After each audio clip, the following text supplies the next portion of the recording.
സർക്കാർ ഇടപെടലിനായി Anglo Indian Christian നേതാക്കളുടെ യോഗം ഡൽഹി കോൺസ്റ്റിറ്റ്യൂഷൻ ക്ലബ്ബിൽ ചേർന്നു. തെറ്റായ കണക്കുകളുടെ അടിസ്ഥാനത്തിൽ ലോക്സഭയിലും നിയമസഭകളിലും ആംഗ്ലോ ഇന്ത്യൻ സംവരണം അവസാനിപ്പിച്ച കേന്ദ്ര സർക്കാർ തീരുമാനം പുനഃപരിശോധിക്കണമെന്നാണ് സംഘടനാ നേതാക്കളുടെ ആവശ്യം. വിവിധ സംസ്ഥാനങ്ങളിൽ നിന്നുള്ള 17 ആംഗ്ലോ ഇന്ത്യൻ നേതാക്കൾ യോഗത്തിൽ പങ്കെടുത്തു.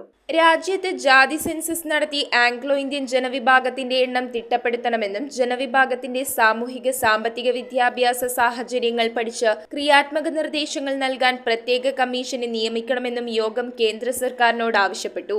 2011 സെൻസസ് പ്രകാരം രാജ്യത്താകെ 206 പേർ മാത്രമാണ് ആംഗ്ലോ ഇന്ത്യൻ വിഭാഗത്തിലുള്ളതെന്നാണ് കേന്ദ്ര സർക്കാർ കണക്ക്. എന്നാൽ രാജ്യത്ത് 4 ലക്ഷത്തോളം ആംഗ്ലോ ഇന്ത്യൻ ആളുകളുണ്ട്. നിയമനിർമ്മാണ സഭകളിലുള്ള പ്രാതിനിധ്യാവകാശം ഒഴിവാക്കിയത് വലിയ അനീതിയാണെന്നും യോഗം വിലയിരുത്തി. ആംഗ്ലോ ഇന്ത്യൻ സംഘടനാ നേതാക്കളായ Charles Dias, Gilbert Faria, Greg Mann, AC Michael, Gerald Carr, Colin Fitzgerald, മാധ്യമപ്രവർത്തകനായ doctor John Dayal, father Nicholas Dias എന്നിവർ സംസാരിച്ചു. ഡൽഹി കോൺസ്റ്റിറ്റ്യൂഷൻ ക്ലബ്ബിൽ നടന്ന യോഗത്തിൽ വിവിധ സംസ്ഥാനങ്ങളിൽ നിന്നുള്ള 17 ആംഗ്ലോ ഇന്ത്യൻ സംഘടനകളുടെ നേതാക്കളാണ് പങ്കെടുത്തത്. News bureau, Ernakulam.